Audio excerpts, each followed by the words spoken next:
There's another fire burning that, if left unattended to, threatens to devour everything in its path. Islamic Jihad, of which I am a survivor. 6.5 years ago, 2 Palestinian terrorists held my American Christian friend and I hostage for half an hour on the Israel National Trail. Then they gagged and bound us and forced us to our knees. One butchered Christine to death before my eyes, while the other simultaneously hacked at me with his machete. Their cleavers chopped away her future generations and ripped apart her family's heart. Their knives decimated the person I once was. So I'm here with Kay Wilson, who's just given a speech, and I just wondered if you could give us a bit of background to why you're here today and what we're here protesting. Thank you, Rebel Media, first of all. I am a British-born Israeli tour guide, and 6 years ago I was guiding a client of mine, an American Christian, on an Israel nature trail, and there we were accosted by 2 Palestinian terrorists, held at knife point for 30 minutes, and then they bound and gagged us, butchered Christine to death in front of my eyes. I played dead. They stabbed me 13 times, broke 30 bones. To cut a long story short, I managed to get back to help. And one of the amazing things is it's a Muslim surgeon who saved my life. Yeah. By saving my life, this dear Muslim doctor enabled me to get back to work and become an educator for the wonderful organisation Stand With Us. Yeah. So what I didn't say in the speech was that I actually face my would-be murderers in court.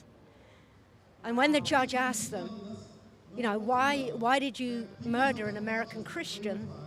They shrugged and they smirked and they said, oh, we thought she was Jewish.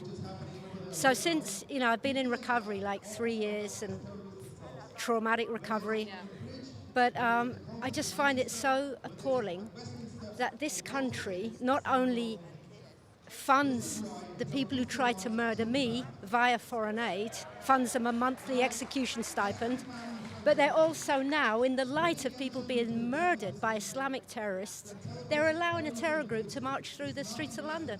I think it's obscene. I think it's obscene. And another reason that I came, and I mean, I have many Christian friends too, and obviously being Jewish friends and Muslim friends. But I feel this country it's being strangled by political correctness. You can't say anything, you know? You can't say anything. Offended? Offended? We are offended. We are offended by this march, which is nothing but a propaganda tool of the Islamic Republic of Iran, a despotic regime that continues to threaten Israel, a sovereign nation, and my home and my people with nuclear annihilation. We are offended by those who march in support of these Iranian tyrants, those who murder gays, poets, apostates and free thinkers, and in marching in London offend members of the British public.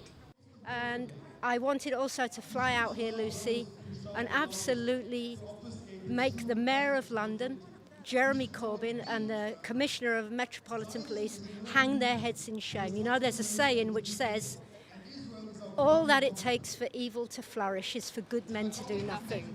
And they did nothing. They did nothing, and they've enabled pro-terrorism, Islamic Jihad, to be on London Street. And it's actually illegal for them to fly the flag, so why do you think they're allowed to today? I don't quite understand that. Well, it's illegal. I don't know why, but in a way that doesn't matter. What struck me is that it's illegal for a man in Sunderland who owns a shop. It's illegal for him to put up a sign saying don't fund terrorism. Yeah. I mean, what is happening to this? We are the British people. I mean, I'm half British, you know. I don't think people see what's happening before their eyes. It's illegal for a Christian to have Bible verses displayed in his cafe, but it's not illegal for radicals to hold terrorist flags. What do you think we can do moving forward? I mean, obviously there are people turning up to the marches. We are getting a bit of a gathering, but how much more will it take, do you think, before the British public wakes up? I don't know what we can do, but just a word about Rebel Media. I'm new to following you. And it's quite amazing, you know. I think you're developing more credibility than the mainstream media. So I would say to you, keep speaking out. And I'd say to me, I'll keep speaking out fearlessly. Now, I stand in violation of Public Order Act Section 5, which warrants my arrest. But frankly, my dear, I don't give a damn.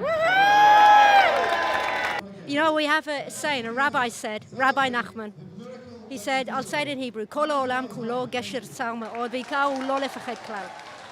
The entire world is a narrow bridge, and the main thing is that we should never be afraid. Oh, thank you very much. It was Thank lovely you, thank speaking you, to you, and it thank was you. an amazing speech. Thanks for watching Rebel Media. If you'd like to see more from me, hit like and subscribe.